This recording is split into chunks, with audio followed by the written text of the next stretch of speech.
5 laps separates one of these 20 women from a place in athletics history.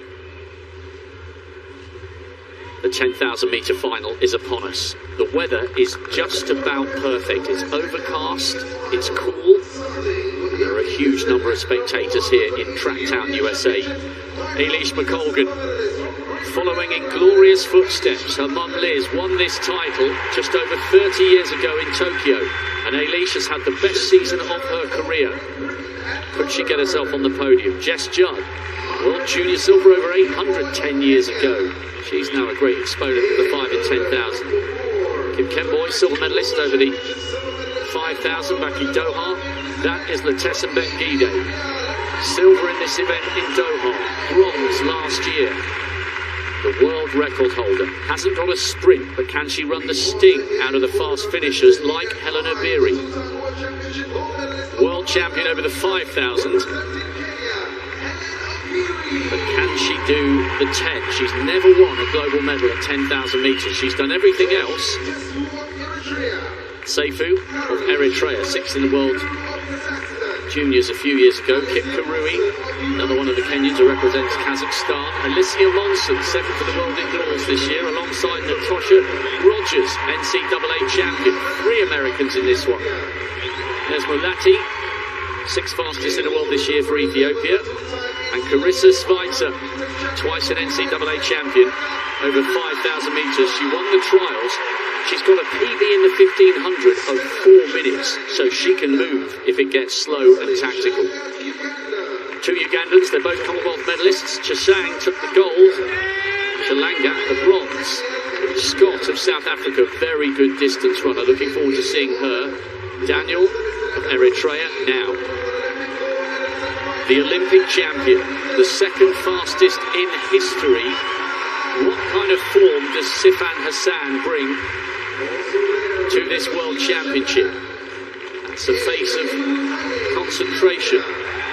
Kushima of Japan. Tei, watch for Tei, sandwiched in between the 2 Japanese athletes, because she ran the 4th fastest time in history over the 5,000 metres just a month or so ago. But all the question marks about Sifan Hassan. She's been magnificent in the last few seasons, but they've had a few problems, and her start to the season has been delayed, and typically she's the very last athlete to line up on that bend. The final of the women's 10,000 metres. Sifan Hassan, if all goes to the form book in the early stages, and it does, will go straight to the back. So much to talk about here, Hannah. Eilish McColgan has gone straight to the front, and maybe if you're looking at this from a European and a British and a Japanese perspective, they can't afford for this to be slow. There are too many in this field who can move very, very well if it gets tight and tactical. But the big question mark here, Hannah, we know Letesenbet Gidey's in decent shape. We know we've got the likes of Tai, her compatriot, the 22-year-old, who's in form.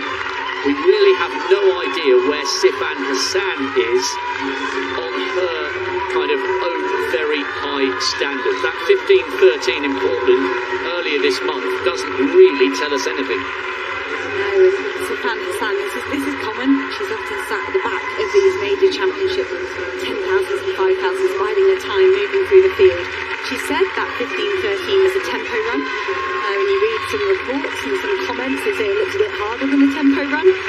But she's got so much calibre and class that it's hard to bet against her. But I'm so excited to see Great Britain's Eilish McColgan out in the lead. Her mum won this title way back in 1991. And Eilish has just got better with every season. And I'm not surprised to see this. The only major championship medal she's got is a silver at Europeans. I think she's going to pick up so many over the next few years. But she won that medal at Berlin by front running. And it was only Sifan Hassan that could get back past her. But Eilish is building up a real knack of doing this, just getting to the front of the field and saying, all right, I know what shape I'm in. I'm just going to go and run that. There was a 75 first lap. I was perhaps expecting a tiny bit faster. But Eilish can kick. She's got great 1500 metre pace. She's run 4 dead, 4:01 or so, as has Schweizer, that you mentioned behind her.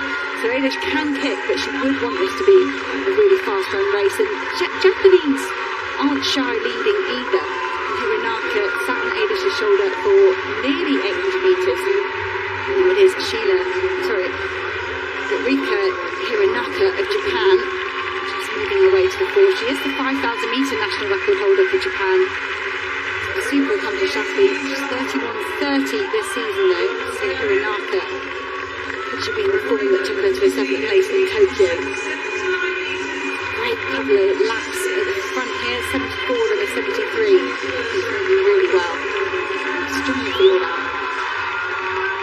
And I think this is a sensible tactic for the likes of Eilish McColgan and Hironaka, because they know, with the best will in the world, they know that they can't match the quicker finishers behind them if it comes down to a big sprint. Their best chance is to run the sting out of as many of these athletes as possible. That is what Eilish McColgan did when she ran that brilliant time, second fastest in the world this year in Hengelo, 30 minutes and 19 seconds. She was absolutely metronomic, and we're pretty much single file in the early stages of this 10,000 metres with Hironaka and Eilish McColgan on the pacemaking duties. Hassan just in the middle of that group, but it's crazy really. The two leaders are looking comfortable in these early stages, and McColgan is in fantastic form this year. She's had 6 races and won 4 of them. But talking about Hassan, how do you try and construct a way to beating somebody who in Doha won the 10,000 and the 1,500 metres? That is an unprecedented range. Sifan Hassan she's really burst into the scene in Doha. She was running fantastically well a few years before that. But that range to win the 1,500 and the 10,000, she ran 3:59 for the final 1,500 of the 10,000 metres. And that's no messing about, and I think that's why these athletes have had to change their tactics. They've had to think, I have to try and run the sting out of the likes of Sifan Hassan. And she's sitting way back in that pack at the moment, just chilling out. Great stuff early on by Hironaka. Now, Fidek has seen his compatriot launch a big throw. What can he do in response here? Throw from Pavel Fidek. He's chasing that lead of Wojciech Nowicki. 80 metres and 7 centimetres. Pavel Fidek takes the lead. 80 metres 50. Imagine if this man wins his 5th consecutive world title.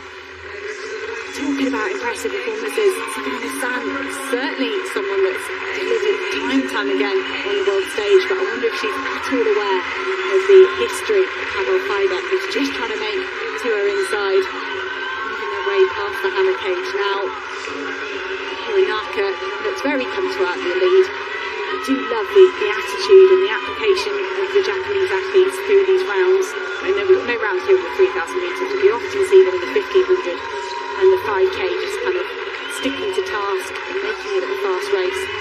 Hironaka trying to get herself another top 8 global finish to back up her 7th place from that home Olympics last year. Interesting to see the 3 Ethiopians running very, very close together. That's the view of Hironaka, top 8 last year. I just get the feeling it's slowed a fraction here. They've bunched up once again, and that's the thing. If you go to the front with a field this good behind you, you've got to have the courage of your convictions. 6:08 at 2,000 metres. So it's a decent pace. What are they? They're around about 30:50. That's really nice running from Hironaka. I think Eilish would be very relieved. She would have perhaps had to do this herself if she had wanted a decent pace, but that's going to really help. And Helena Beery, I think she's won 5K titles here, trying to win a 10K title. Henriksen of Norway, he's not won any of these major championships yet because he's got to deal with the likes of Nowicki and Fidek, but that looked good. Was it a valid throw? Because that looked long. See, Henriksen does go into the lead, 80 metres and 87. Everybody is trying to spoil the Polish party. Norwegian Ivan Henriksen doing it at the moment in the lead. There's been a noticeable increase in the tempo here from Hironaka. On the previous lap they were beginning to bunch, but I think she has increased the pace here, knowing that she needs to try and spread them out. As Hannah mentioned, Obiri looking very comfortable in third place. It's Chepkurui in fourth, the Kenyan who now represents Kazakhstan. No move yet from the three Ethiopians. Remember, Letesenbet Gide is the world record holder, a medal in Doha and a medal in Tokyo, but the pattern that tends to unfold when she and Hassan are on top form is that Gide hits the front, puts in a savage section of the race and gets rid of everybody apart from Sifan Hassan. There is Gide. Our directors and camera crew doing a great job here. Gide, one of the favourites here, but can she, towards the middle or back end of this race, try and change the tactics? And is this one of her best chances to beat Sifan Hassan? Is there a question mark over the brilliant Dutch woman who is just towards the back of that group? She's just out of picture on the left, in front of the bobbing distinctive head of Jess Judd of Great Britain. There's Hassan, just coming round on left of picture now.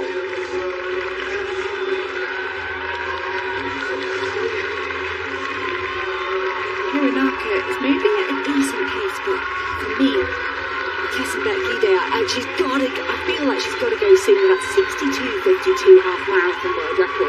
Her strength is unrivaled in this field. She's not looked untouchable by any sort of stretch of the imagination this track season. You kind of get the feeling when you've got that in your locker, surely you want to push on early doors. And I don't have the patience for 10,000 metres. That's probably why I never raced it. I wouldn't be able to hold my nerve. Because for Gide, I'd say if Hassan's off the pace, you win now and you've got a jump on her. That's it. She can't close a gap if you drop the hammer and you start running 70s, 71s. I wouldn't expect Hassan to be able to close that gap, but it is still early stages in this 10,000 metres.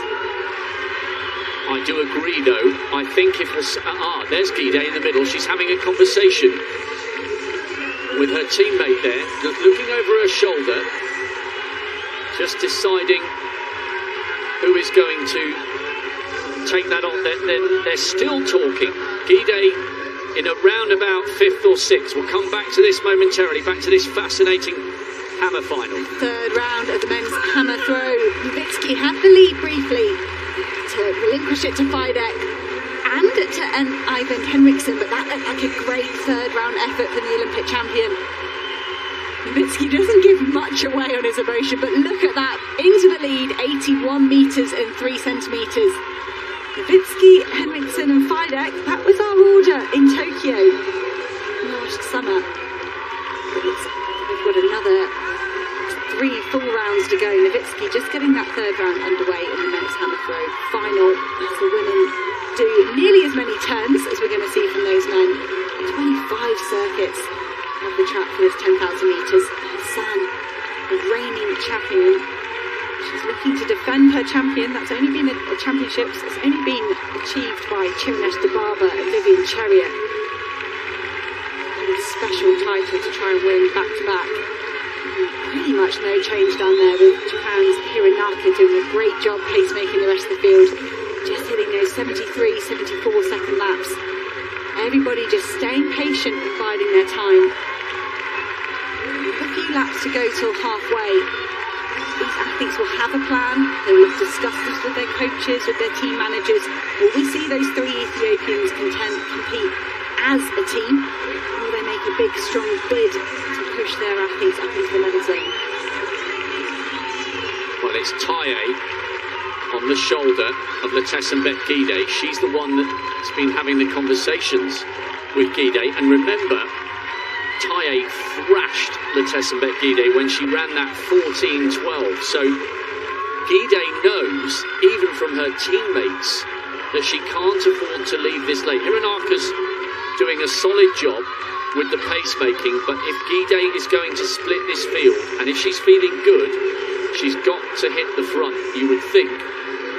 somewhere around about the midsection of this race. Not too many gaps here. It looks like it's Dominic Scott and Jess Judd just at the back of the group. Maybe just the merest hint of a gap between the first five and Latessa Mbekgide, who is in 6th place. And Gide looks over her shoulder for Tay once again.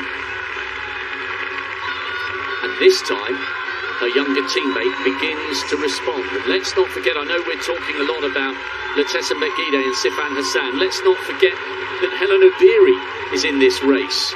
What a magnificent run she produced in Aarhus in Denmark to take the World Cross Country title. And I think, if I remember rightly, in so doing, she became the first woman to win titles on every surface. World titles on every surface.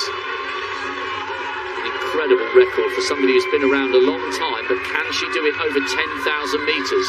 What sort of form has Sifan Hassan got? We still don't have an answer. She's 2/3 of the way back down the field, not interested in what's going on at the front whatsoever. But Hellen Obiri is. She's in 3rd, just behind, or 4th now, as the Kazakhstan athlete Chip Karui comes past her. Obiri just looking comfortable on the inside as they edge towards the halfway stage. I say Kip Karui was having quite a quiet race there, just pulling herself up alongside Eilish McColgan ahead of Hellen Obiri, who was asked, do you still have the speed that you used to have? You've been on the road, you've been doing that training. And she said yes, she closed the Kenyan Championships in a 60. At altitude, she said she could close in a 59 or 60 here today. That was her claim, which would be very handy if she's in the right place in the race. But Hellen Obiri, so accomplished all the way from 1,500 metres up to half marathon now. Just letting Kip Karui glide past her into 3rd place. And Teresa Schweitzer of the USA, could she get another US medal? They've got great history in this event. Cara Goucher picking up a medal in 07. Shalane Flanagan in 08, and Infeld with that desperate dive to the finish ahead of her teammate Molly Huddle to take the bronze medal in Beijing. I still shudder when I think about Huddle putting her arms up and Infeld suddenly and somehow finding a gap through on the inside. As we watch Latessa Mbekgide, who's looking comfortable at the moment in around about 7th or 8th. We've got Dan O'Brien down on the infield. He was very much looking forward to the 110 hurdles. Dan, you guys climbed a mountain when you did the 1,500. I think the 10,000 would have been a bridge too far, even for a man of your talents. Well, I think it's the number on the board. As you come around, you see 24, 23, 22. It's just too many laps. But, you know, I think what makes distance running and track and field here in what they call Track 10 USA really a difference maker in the United States is the fans here are so knowledgeable. You see the runners going around every time they hit the straightaway and the back straight. They are just cheering them all the way around. But, you know, let me take you guys back in history just a little bit. Let's go clear back to 1982, and we'll talk about somebody very historic, we know from World Championships even, but taking a break from her sensational international tour. Mary Decker Slaney returned home here to Eugene, Oregon, where she called her home, and less than 24 hours after arriving, she decided to enter a 10,000-meter race in an all-comers meet in Hayward Field. The old Hayward Field, wearing flats and treating the race like a training run. Decker ran 31:35 to take more than 40 seconds off the previous world record. And Mary Slaney, just a household name in these parts. But you talk about history in this stadium. Could history be made today? Oh, great insight about a champion from a champion. Mary Decker Slaney. Great win for her all those years ago, and there is so much history. You can feel it when you're walking round here, and it says feel the glory. Well, we will do. Now, despite the fact that Hironaka was at the front for quite a long time, it's become bunched. We've lost Dominic Scott and one of the Ugandans. Eilish McColgan now leading, but this feels, now that we're into the second half of the race, someone's got to make a move. This feels like an uncomfortable position from which to lead, doesn't it, Hannah? Because it's not as if at the moment she's only got 5 or 6 hanging on. This feels like she's leading, but with 3/4 of the field queuing up behind her. Eilish took a great guns-to-tape victory at Hengelo with that 30-19, but she was on her own, and you're right, Rob. The pressure, the anxiety, everyone was waiting for someone to attack, and you've got to defend that position over and over again. It can be incredibly mentally draining. It's a lovely, still, cool, perfect distance running morning, but that pressure of having the likes of Hellen Obiri, Taye, Gide, never mind Sifan Hassan, still content to sit at the back of the field, has got to be playing on Eilish's mind. For me, Hellen Obiri made a bit of a move, and that almost woke up Eilish McColgan. It's like she was waiting for one of the big names to try and make an attack, and that almost launched Eilish McColgan to the front of the field. I don't know if she was quite ready to be there yet. They went through halfway in 15-19, which is a great pace. Eilish McColgan just continuing almost the same pace that we saw from Hironaka, maybe a shade faster. This pace will start to tell, the fatigue will start to settle in, and at some stage this field will fragment, but at the moment, as you said, Rob, Eilish is just acting like a pacemaker for a really high quality field that are queuing up behind her. Obiri on her shoulder. Now Obiri knows what it takes to become a global champion over 5,000 metres, but thus far in her career she has failed to win a 10,000 metre global medal. 5th in Doha, 4th in Tokyo. She's in 2nd place, but yeah, it's this group, this is big. At the moment, this isn't quite panning out as Eilish McColgan would have predicted. I wonder if she would have been better off, bearing in mind these conditions are cool, and look, it must be so difficult to be this bold when you've got a field of this quality. I wonder if she would have been better off going out at the type of pace she produced in Hengelo right from the very beginning, and at least forcing everyone to answer some very difficult questions, because the longer this goes on, with that big group behind her, the harder it's going to be for the leader, and the more it plays into the hands of those who are saving themselves for the big wind-up into the finish. In the 3rd round of the men's hammer throw, this is the reigning champion, Pavel Fidek, roaring the hammer down the field, and that's a great mark there. Getting up towards the championship record, the lead is with his teammate Nowitzki at 81 and 3 centimetres at the moment. Has Pavel Fidek added anything to that? Well, it's the world lead. 81 metres and 98. That is enough for the gold medal position at the moment by nearly a metre over his teammate Nowitzki. Fidek leading in the men's hammer. Great Britain's Eilish McColgan leading in this 10,000 metres, but this is a massive, massive pack of athletes alongside her. Taye and Gide in 2nd and 3rd, and you know, we're talking about Ntesembet Gide and Hellen Obiri and Sifan Hassan. Egegu Taye could win this title. She was so good when she ran that 14-12 earlier this season, and she looks very, very comfortable here. The other Ethiopian, Mulati, coming up into that big group. Schweitzer running wide on the outside, and this now becomes a very, very different kind of race. They're coming round now with 2 of the 6 miles left to run, and this is a very big group. Gide has at last hit the front, but how hard is she going to run? And how much longer is she going to leave it before she tries to wind this up? I'm almost relieved that move has happened from Gide. I knew it was going to happen at some point, and you could see there's some pushing and shoving going on as everyone reacted, because Gide is one of the big hitters in this field, and everyone would have been waiting for that, and it's happened. Eilish McColgan swallowed up in that group at the moment, our long-time leader. Can she rally and stay involved? She struggled running in a big pack in Tokyo, so I thought we might see her try and spread it out, and she did have a go, but it wasn't successful. Taye and Gide in control of this field at the moment. Hellen Obiri covered every move. Carissa Schweitzer, she moved very quickly. As soon as she saw the danger approach, the American athlete sat around about 5th or 6th at the moment. She was really switched on. Went, okay, got to get on that. That's a big race-defining move. There's a big group of 5 there. Hellen Obiri running super wide. You want to be out there in lane 2 when the kick really starts. You don't want to give anything away to your team, to your competitors in terms of distance.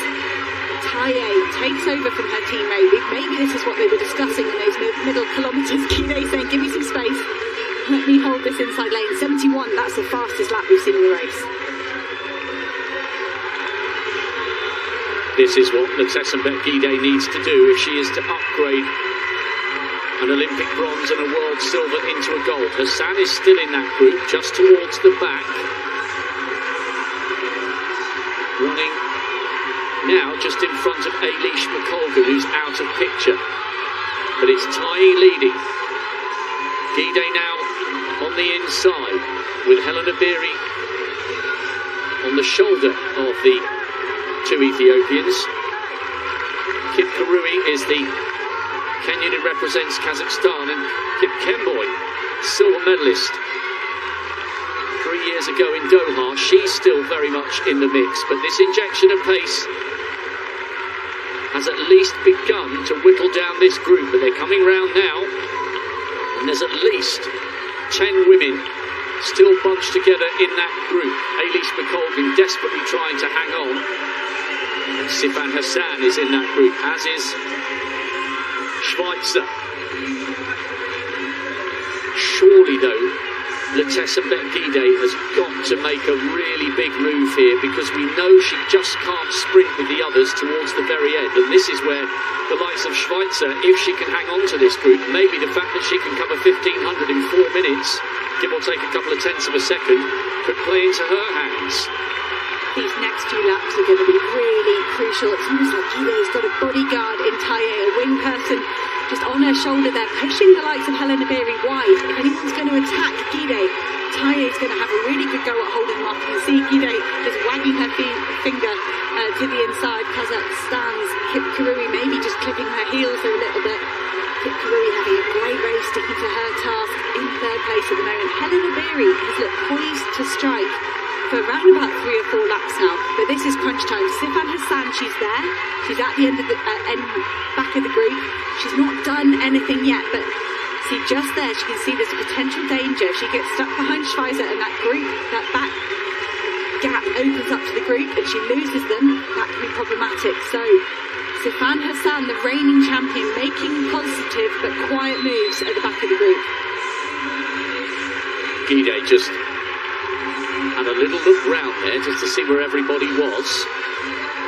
Taye though, I just wonder whether this 22-year-old could seize the moment and the opportunity and join an illustrious list of women to have won this title, including the mercurial Tirunesh Tababa, the only woman thus far to successfully defend this crown, winning in 2005 and 2007. And the Ethiopians in the crowd are beginning to get excited. There are 3 of them still in this group, but Sifan Hassan is still there, and so too are both of the Kenyans. It's not just Helena Beery, Margaret Kipkemboi just behind her teammates. Hassan is in touch with this group, and the other Ethiopian still very much in this as well. 6th fastest in the world this year, Mulati.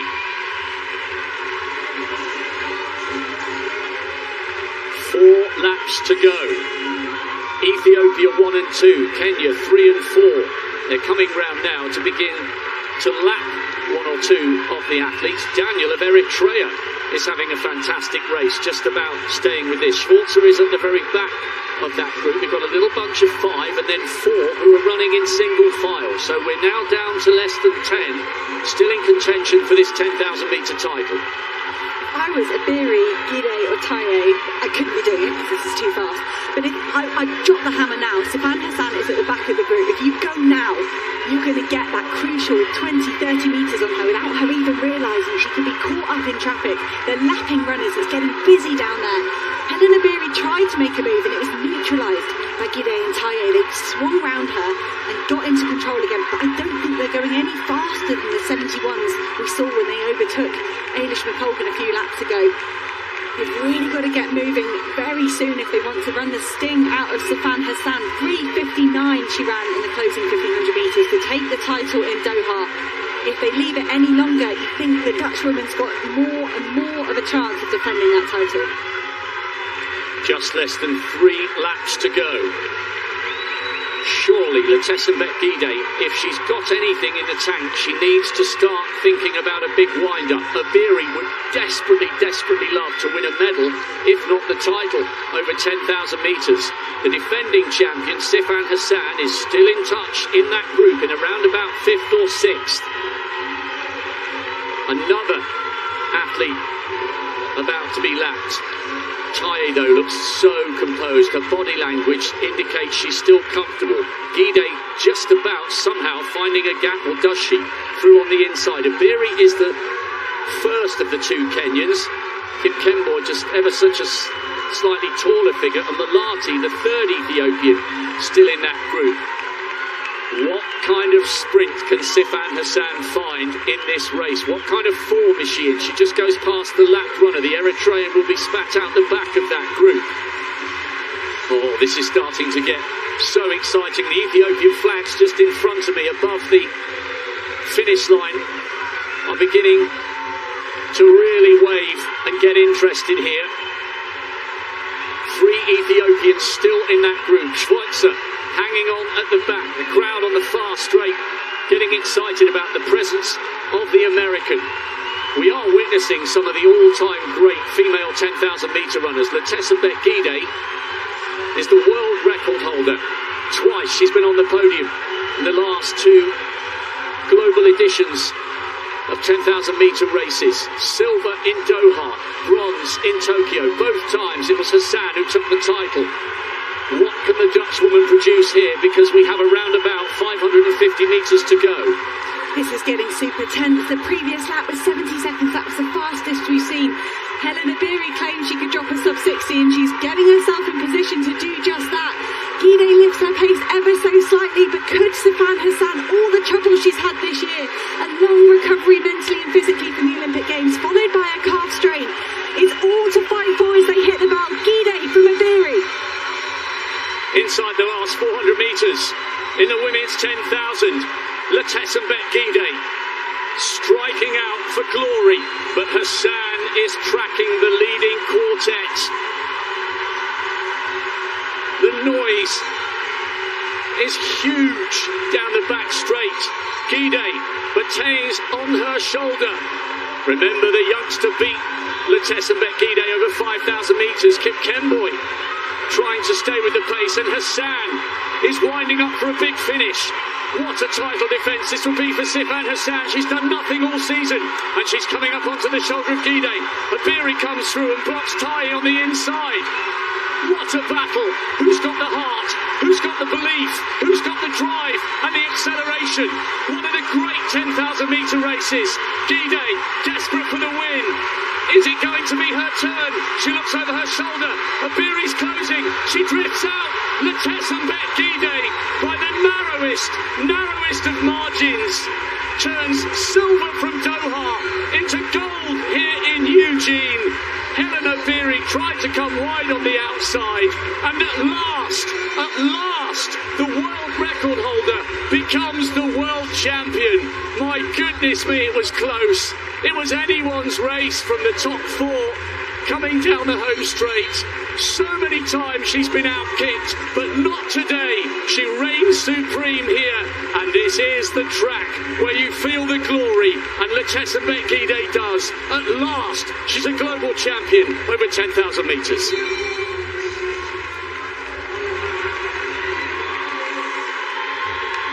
Letesenbet Gidey was so patient throughout that race. Great run as well from Taye, her teammate.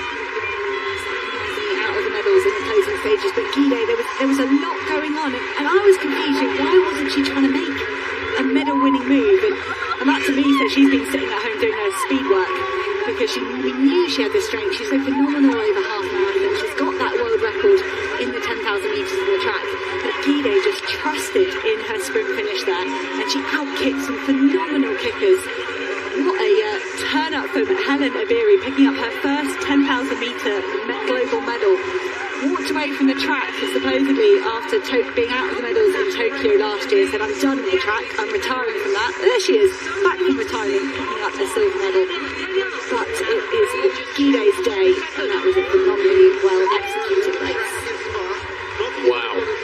Letesenbet Gidey needed every bit of concentration there, because when we see the replay, you'll notice she looks over her right shoulder and sees that Abiri is closing her down, and she just ever so slightly drifted out towards the edge of the outer element of lane 2 and pushed Abiri towards lane 3.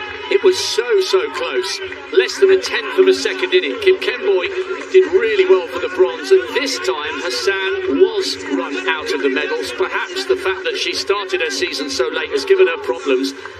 I'm so pleased for Letesenbet Gidey because she's got incredible heart and has set some amazing records, but so often she's been brave and bold, and other great sprinters have denied her the medal. Watch the glance.